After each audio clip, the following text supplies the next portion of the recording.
Masu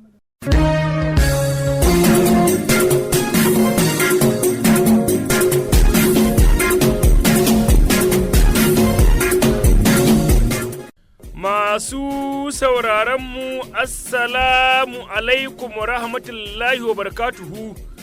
Barkanku da sake kasancewa da mu ta cikin wani sabon shirin na Karkade kunnuwan ku sha labari. Shirin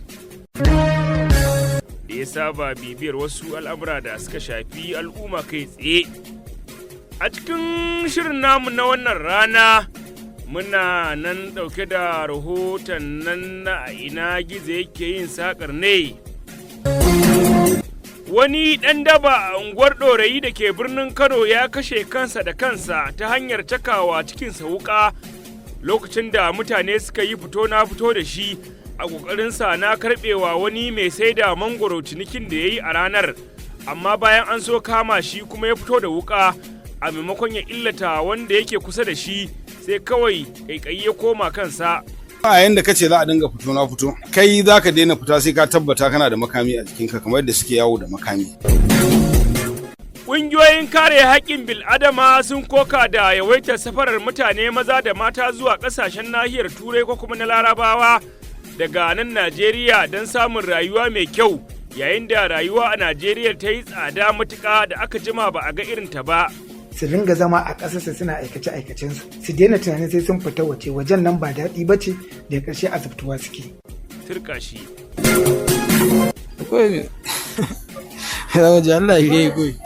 Matashin da shi kaɗai ya rage kenan akan gadon asibitin Murtala da ke birnin Kano daga cikin mutane 25 da Shafi'u Abubakar ya banka wuta a Gezawa ya bushe da dariya saboda likitoci sun tabbatar masa da cewa jikinsa ya yi sauƙi sosai kuma zai iya yin sallah babba ma a gida.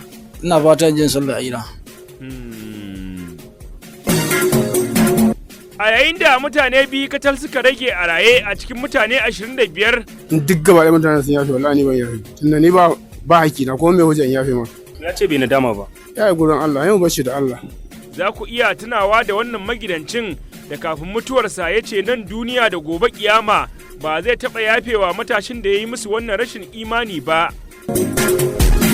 Kaɗan kenan daga cikin abin da shirin na wannan rana ya ƙunsa sai a gyara zama domin jin cikakkun rahotannin da muke tafa da su da ma jin yadda kalmar nan ta ƙunar baƙin wake ta samo asalin sunanta ta cikin rahoton sanin asali. Cikin bayan sarkin nan akwai wani bafade ana kiransa baƙin wake.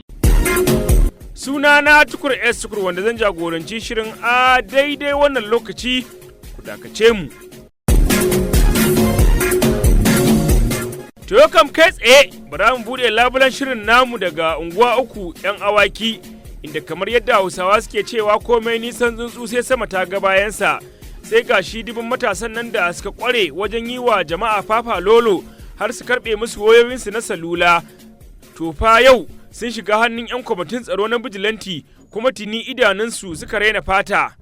An jima ana fakon irin waɗannan matasa da suke shiga unguwa 3 suna yi wa mutane dabara a matsayin cewa su baƙi ne da suka je unguwar kuma ba san ko ina ba, a don haka duk wanda suka samu akan hanya sai su nemi ya ba su aron wayar salula su kira inda suke son zuwa. Wani lokacin ma su shiga rigar malamai cewa su ɗin addu'a suke yi kamar yankan wuƙa, shikenan kana sakin jiki da su sai su damfare ka. To dai a yanzu irin waɗannan matasa sun gane cewa da gari ake tuka tuwo kuma mutum komai gudunsa ba zai tserewa inuwarsa ba.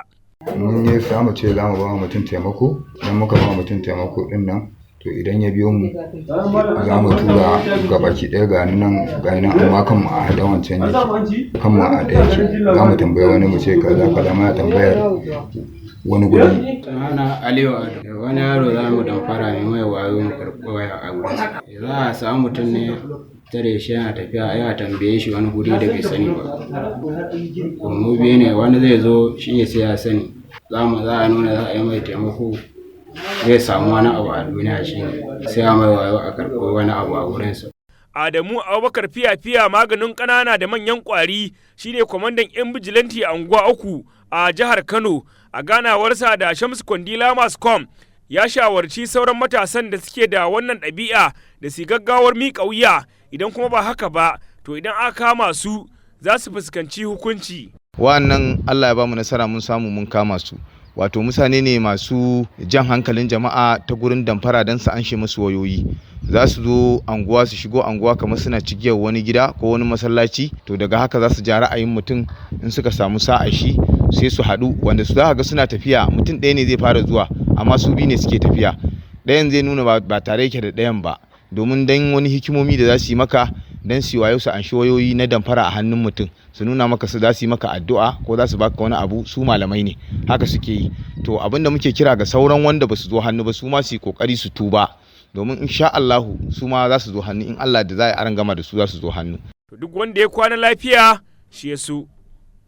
Daga unguwar Ɗorayi kuma wani matashi kuma ɗan daba aka zarga da sanadiyar kashe kansa da kansa ta hanyar dabawa cikinsa wuƙa, a zatansa cikin wani matashi zai kai wukar da ya zare, sai dai rashin sani wanda ya fi dare duhu ko kuma bako ya sha ruwan wanka, sai wannan wuka da ɗan dabar ya fito da ita bata zami a ko'ina ba sai a gefen cikinsa. Da Hausawa na cewa idan za ka gina ramin mugunta to ka fara auna tsayinka, watakila idan rana ta ɓaci kai za ka faɗa a ciki. Sai ga shi rahotanni sun tabbatarwa da filin kuna kurkuɗa kunnuwan ku sha labari cewar matashin ɗan dabar ya yi wata kururuwa ne a tsakiyar mutane bayan ya nuna rashin gaskiya akan wani matashi mai sayar da mangoro a gefen hanya, inda ya zaro wuka ya nemi mai sayar da mangoron ya bashi cinikin da ya yi a wannan lokaci. Bayan ya ɗaukar masa mangoron zai tafi da shi, da cacar baka ta ɓarke tsakaninsu sai ɗan dabar ya zaro wuka. Amma bayan al'umma da suke gefe sun ga abin da yake faruwa sai suka fusata tare da neman ƙwace wukar daga hannun wannan ɗan daba, sai shi kuma ya yi kukan kura da niyyar mayar da martani ga duk wanda ya je kusa da shi, to sai dai a bakin ransa a cewarsa juyawarsa ke da wuya bayan ya zare wukar. Maimakon ya dabawa wani matashi da ya nufo shi, sai kawai wannan wuka bata zame a ko'ina ba sai a gefen cikin wannan ɗan daba.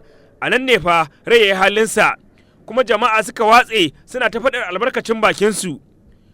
Ko menene matsayin yin fito na fito tsakanin al'ummar gari da matasa 'yan daba ko kuma masu hana zaman lafiya a unguwanni a birnin Kano? Tambayar kenan da na miƙa zuwa ga Comrade Abubakar Ali Farida, masanin tsaro kuma shugaban ƙungiyar ɗaliban da suke nazari akan harkokin tsaro a Najeriya, wanda ya shaida abin da ya faru a Ɗorayin, ya kuma ba da amsar wannan tambaya. Na farko, jama'a su haɗa gwiwa na jami'an da suke alhakinsu ne wajen kawo tsaro da ya danganci ita daba. Kamar muna da 'yan sanda su haɗa gwiwa da kuma da suke haɗa shaye-shaye NDLEA kenan, sannan su haɗa kai da masarauta masu unguwanni da dagatai. To in aka zauna insha Allah za a fitar da mafita sahihiya da basira da ilimi wadda za ta kawo ko kuma ta rage kaifin faruwar irin wayannan abubuwa na daba. Unguwar ta Ɗorayi dai a 'yan kwanakin nan ta yi suna a ɓangaren faɗan daba, sai dai ko ta wace hanya za a iya magance wannan matsala da take ciwo al'ummar unguwar ta Ɗorayi tuwa ƙwarya? Ga Comrade Ali Farida. A yayin da kace za a dinga fito na fito, to shikenan an koma zaman daji kenan. Me zaman daji? Kai zaka daina fita sai ka tabbata kana da makami a jikinka, kamar yadda suke yawo da makami. Ka sa tsoro a zuciyarka ko da wani yaushe wani zai iya far maka. Kai kuma kana riƙe makami a matsayin ko da yaushe zaka kare kanka. To kaga su ka daɗa wani angiza su, ka ƙara musu ƙaimi, to yanzu fitar da za su dinga yin fita ta ransu, domin sun san cewa su ma idan aka kama su kashe su zai. To kafin a kashe su bari su kashe. Daga labarin matsalar tsaro a Ɗorayi da kewayenta, sai kuma labarin yawan fataucin mutane zuwa ƙasashen waje don neman abin duniya ko kuma rayuwa mai kyau, inda ƙungiyar kare haƙƙin bil'adama ta Najeriya Human Rights Network ƙarƙashin jagorancin Comrade Haruna Ayagi ta koka da a wannan lokaci ƙungiyar ta ce ana amfani da matsin rayuwa da halin kakanakayi da ake fama da shi a Najeriya, ana fitar da mata da ƙananan yara zuwa ƙasashen waje ta yadda wasu ake tilasta musu, wasu kuma ake yaudarar su, sannan wasu da amincewarsu ake kai su ƙasashen na Larabawa ko kuma nahiyar Turai. Sai dai shugaban ƙungiyar Comrade Haruna Ayagi ya ce koma dai menene hakan kauce hanya ne kuma keta haƙƙin ɗan adam. Wa'annan agent ɗin akwai halattattun agent akwai haramtattun agent. Halattattun agent su ne wanda kamfaninsu yake da rijista kuma an aminta su yi wannan abu. To su matsalar irinsu shine suna iban abin ya fi ƙarfin tunaninsu. Gashi dai legal way suka bi to amma sai ka ga sun jidi mutanen daga ƙarshe sai ka ji matsalolin da muke fuskanta a ɓangaren su ƙwaya 3 ne. Za su kai su inda in sun kai su ɗin aikin da suke a gidan azabtar da su ake, to amma ba yadda za su, domin an yarjejeniya cewa in an kai ka to ga wani abu da za ka ringa biya har sai ka biya kuɗin da aka kai ka a wurin. To wannan kamfani shi zai ringa karɓar wannan kuɗaɗe. In ka samu yancin kanka sai in ka gama biyan wannan kuɗi. To duk inda kamfani ya kai ka sai dai ka haƙura da wurin. Wani gidan akwai adalci, wani gidan akwai azabtarwa. In har ma ya kasance mace ta ƙi, akan yi mata sharri, wanda shine abu na biyu. Dan ta ƙi yadda da ko ɗan gida, ko mai gida, ko yaron gida, to sai kuma a yi mata sharri. A haɗa ta da hukumar ƙasar don ta ɗau mataki a kanta. Su je ba inda za su kai su, sai dai su tarkata su zuba su a gida, su ajiye su a wuri ɗaya. Comrade A. Haruna Ayagi ya faɗi kaɗan daga cikin matsalolin da yawan fataucin mutane yake haifarwa, musamman ga 'ya'ya mata, sannan ya bayyana irin matakin da ya kamata a ce sun ɗauka a hukumance. Halin da muke ta fuskanta kenan yanzu, muke ta communicating da mutanenmu da su haƙura su ringa zama a ƙasarsa suna aikace-aikacensu, su daina tunanin sai sun fita wajen nan ba daɗi ba ce, da ƙarshe azabtuwa suke. Hakan ta sa liyazin officers ɗinmu, tunda ita Human Rights Network duniya ce, mu ne reshen Najeriya, da haka duk ɗan Najeriya a kowace ƙasa in har ya shiga ƙangin da ya shiga muka samu labari, muna ƙoƙari mai mu'amala da hanyoyin da ya dace don a cidda su. In wannan matsala ta faru, idan legal ne za mu yi ƙoƙari mu mu'amala da ƙasashen waje embassy ɗinsu, tunda muna da cikakke alaƙa da su don a nemo mafita, hususan 'ya'ya mata, domin suna fuskantar cin zarafi fiye da inda ba ke zato, ta ɓangaren azabtar da su, ta ɓangaren in ɗaukansu a mutunce. To duk wannan tana faruwa. To dai Bahaushe ya gama magana da ya ce idan ya zamo dole za ka huta, to ka huta a babbar inuwa. Yanzu kuma ga Aminu Ahmad Lash zai karanto wasu daga cikin saƙonin da kuke aikowa ta cikin shirin naku na Karkade kunnuwan ku sha labari. To saƙon namu na murya na wannan lokaci na fatan alkhairi ko kuma na ƙarin bayani akan rahotannin da suka gabata. A cikin shirin na Karkade kunnuwa ya fara ne da Rahma FM, ina yi muku fatan alkhairi. Fata na shine ubangiji Allah ya daga wannan, Allah ya ƙara daga wannan tasha, ya ƙara yi mata jagora a dukkanin abu da muka sa a gaba da aka sa a gaba. Su kuma mahaifan mai gidan rediyo kirga mu gidan gaskiya, Allah ubangiji ya ji kansu ya gafarta musu. Sunana Alkasim Ishaq Duku daga nan unguwar Taro na babban layi. Sunana Rabi'a Muhammad Musa. Ina ba wa masu mayin shawara nan da suke yi su rinka salatin annabi da istighfari da hailala. Masu ba da taimako Allah ya saka da alkhairi, Allah ya biya ku da gidan aljanna. Sako daga Ahmad Lawan Manaja Zai. Rahma Radio fatan alkhairi, fatan kuna cikin ƙoshin lafiya, dukkan ma'aikatan ku dukkanin su ina musu fatan alkhairi. Sako daga Usman Abdulrahman, ina magana daga nan Kwanar Jaba Boston. Yi gaskiya ina kira ga wannan wanda zai je Maidugurin nan. Ya ne ba suna yake nema yayi ba, a yanayin yadda ake wannan rayuwar gaskiya bai kamata a ce ya kama hanya ya tafi Maiduguri a kafa ba. Me ya kai ka? Wa ya sa ka? Dama kuɗin da ba naka ba ya za a yi kaci, balantana ka ga wanda ya hullar gashi hankalinsa ya tashi har gumi yake. Ai sai mutum yana da ƙarfin imani zai iya ɗauka ya bayar. Gaskiya ka yi ƙoƙari, Allah ya saka maka da alkhairi. To su waɗanda suke cewa ya za a yi ka tsinta kuma ka bayar, kenan da su ne ba za su iya ɗauka su bayar ba. Sako daga Umar Sha. Ne muku fatan alkhairi, sabuwar kasa na Hashim ɗan yawa ba malamai unguwar Masara. Mai korafi akan ka ba da kaya a tashar unguwa uku ba a kai ba, ka bi kowa laifi tunda ka ce baka san ma wanda ka bawa kayan ba. Ya kamata a ce ka tsaya ka duba ka tantance yan union din, ka tabbatar da gurin su kafin ka ba da kaya. Allah ya ƙara kiyayewa.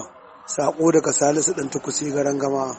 Rahoton da ya ji hankali na shine na matasan nan da yaran nan na New Road. Fatan iyaye za su kula da haƙoƙin da yake kan 'ya'yansu. Allah ka shirya mana al'ummar musulmi baki ɗaya. Sako daga Maman Jod Gaida. Dan Allah dan Annabi ku taimaki al'ummar yankin Tigayawa titin Badaru. Wannan titi ya lalace matuƙa kwarai da gaske, baya biyuwa ta daɗi. Al'ummar wannan yanki gaskiya suna rayuwa ne cikin kunci bisa rashin kyan wannan hanya. Dan dai ku taimaka wa al'umma, mai girma gwamna a taimaki al'ummar yankin Tigayawa titin Badaru, a taimaka a samar musu da gyaran hanya mai kyau. Hanyar su ta lalace. Sako daga Mansur Tolman mai faci Kwanar Jaba 'yan Tukwane.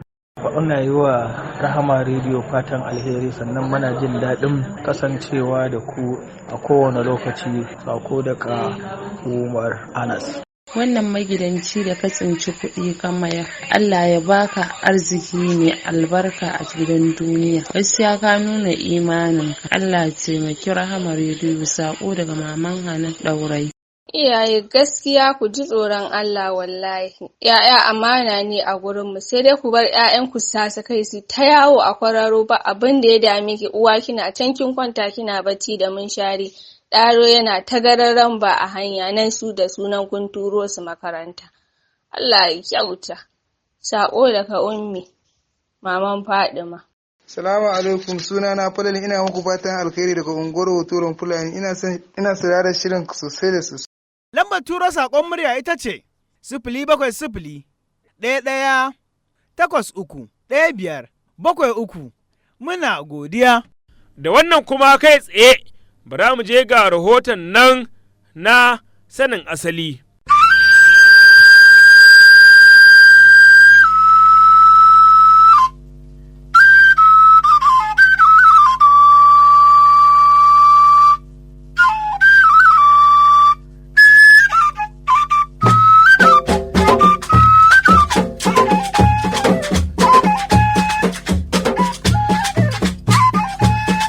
Rahoton na sanin asali na wannan makon zai yi nazari ne akan neman asalin kalmar nan da ake yawan faɗa, wato kalmar ƙunar baƙin wake da yawancin 'yan ta'adda suke yi, ko kuma ake samun wasu suna ƙundin bala su rasa ransu su kuma rasa ran na kusa da su. Kwamarar Mukutar Abdullahi Gadon Kaya, masani ne akan al'adun Malam Bahaushe da zamantakewarsa, ya yi ƙarin bayani akan yadda asalin kalmar ta ƙunar baƙin wake ta samo asalin sunanta. Ƙunar baƙin wake, Hausawa sun saba jin ana faɗar wannan karin magana ta ƙunar baƙin wake. Asalin wannan karin magana shine an yi wani ɗan sarki a ƙasar Katsina. Shi wannan ɗan sarki duk ran da ya bushi iska, to abin da zai yi idan zai yi kilisa sai ya samu bawan mahaifinsa, ya hau bayansa, ya yi ta kilisa yana sukuwa a kansa, kuma yana mangarinsa yana hantararsa kamar ya samu dokin gaske. To a cikin bayan sarkin nan akwai wani bafade ana kiransa baƙin wake. Ƙato ne kamar da yadda fadawan sarki suke, kuma bakin wake abin nan da dan sarkin na yake yi yana ci masa rai. Wata rana sai dan sarkin nan da ya shirya kilisa ya ce yau bakin wake zai hau, ya hau bayan bakin wake yana zaga gari da shi. To akwai wata marina a kusa da inda ake kilisa, dama bakin wake ya kudurta cewa daga wannan insha Allahu dan sarkin nan ba zai sake hawa bayan wani bawa yayi kilisa ba. Bakin wake ana wannan kilisa ya fita a guje, bai zame ko ina ba sai cikin wannan marina, ya fada wata rijiya da aka tafasa ruwan zafi. Gaba ɗaya shi da ɗan sarkin nan suka mutu. To daga wannan lokacin ba wani ɗan sarki da ya ƙara sha'awar ya sake hawa bayan wani bawa ya ce zai yi kilisa da shi. Dan mutum ya kundin bala ya fada wani guri aka yi ragas suka mutu gaba ɗaya ko wani abu makamancin haka, sai su ce ya yi ƙunar baƙin wake.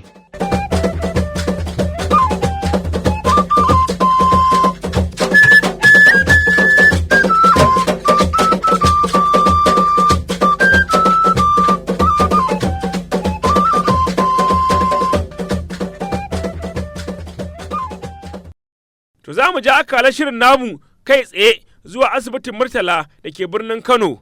Akwai Allah ya yi, ina fatan jin sallah a gida.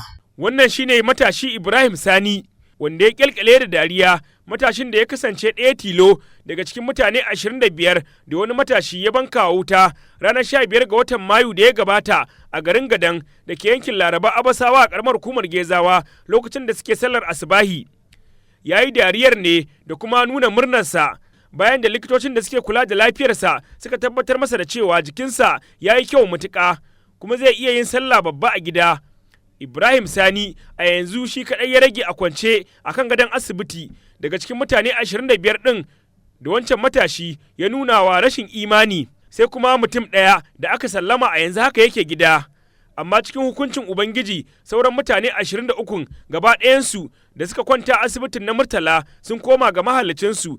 Ibrahim Sani, ni ne kaɗai na rage sai wani wanda aka sallama. Yana ce ya warke yana gida. Gaskiya masani ba dai ko kafin nan dai kafin sallah. Ina fatan jin sallah a gida. Ina yawo sosai mako. A jiki ya sauyi. Na wanda yake cewa ba zai yafi ɗin. A shi ma ya rasu. Akwai Allah ya yi. Ka san shi ya san ka? Na san yau na ne. wani babban abin da ya ja hankalin al'umma shine tun lokacin da ake kula da lafiyar mutanen na garin Laraba Abasawa asibitin Murtala kafin su rasa rayukansu shine an jiyo wani magidanci yana cewa ko kowa zai yafe wa Shafi'u Abubakar to shi dai a nan duniya da kuma gobe kiyama ba zai yafe wa Shafi'u Abubakar din ba, magidancin da a yanzu haka tuni ya koma ga Allah. Idris Manu. Alhamdulillah, godiya Allah. Kaman game da wannan rabon gado da ake magana dai shine kan gaba ba wannan. Rabon gadon nawa nasa ne? A'a nasa ne na ƴan uwansa da hidi ƴan uwansa. Wai bai raba gadon daidai ba. An raba gadon daidai ya ce wa shi bai da ba. Aka ce to me ran ya dasa da bai ba. Da limamin da wansa. Ga liman da na'ibi Allah ya masa da su. To ka gani fa. A gaban ka suka da sijiya? Nan ba, a wannan bayan gadon wannan gadon da yake bayan ka wannan limamin. Kwarai kuwa. Kai ya kike jin cikin kai? Alhamdulillah da godiya Allah. Gaskiya ba mu ji daɗi ba ko ba mu yafe ba. Yafe masa ba? Ba mu yafe ba, ni dai ban yafe ba wallahi. Duk gaba da mutanen sun yafe wallahi ni ban yafe ba. Tunda ni ba haƙi na ko me hujja in yafe ma. Ya ce bai nadama ba. To kai nadama din mu. Ya yi gurin Allah, yau bashi da Allah. Metron Binta Mansur ita ce take jagorantar kula da lafiyar mutanen da matashin ya kone a cikin masallaci daga asibitin na Murtala a birnin Kano. Ta bayyana ƙwarin gwiwarta na ingantuwar ƙoshin lafiyar mutane biyun da suka rage kacal a raye.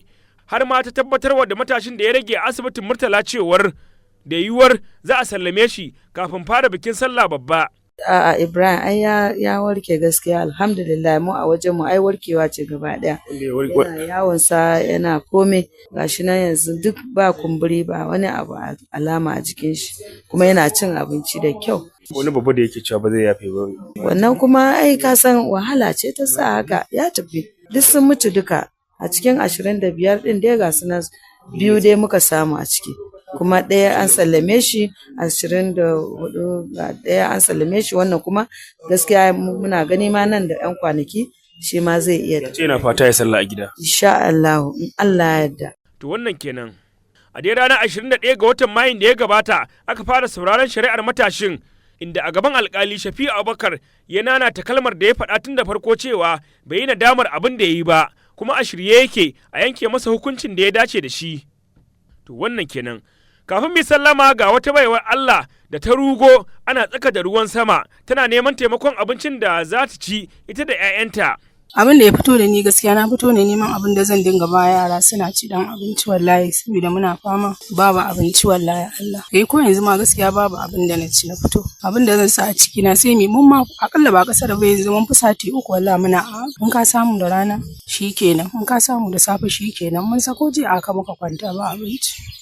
Shi ma yana nema ka san rayuwa ce da ke tare da ta canja yau da gobe sai Allah yanzu dai so nake da Allah a tallafa min da abin da zan ba wa yara kamar abincin da zan ba su ci shine dai kawai ne nake nema. Sai kuma masu neman magani ina neman taimako a taimaka mana in je asibiti an rubuta mana magani ba mu da kuɗin siye muna neman taimako a taimaka mana ga takardar magani asibitin Nasarawa. Me yake damun yattaki? Sikila ne yana sikila yana da ciwon zuciya da olsa ko yanzu ma daga asibitin muke maganin ma bamu siya ba kuma ga maganin ya kare ina nema a taimaka mana samu wanda zai taimaka mana ya siya mana magani. To duka da fatan Allah ya saka da gidan aljanna ya dauke tallafa marasa lafiya da taimakon su kuma Allah ya tallafe ku ya kuma taimake ku amin summa amin. A madadin waɗanda suka ɗaukar mana sautin akan na'ura Adamu Abdullahi da Bashir Ali sai abokan aiki Salisu Usaini Usman da Shamsu Kwandila Mascom. Rabiu Sarki Kura shine jagoran shirin. Ni Tukur S Tukur da na shirya na gabatar nake cewa bi salam.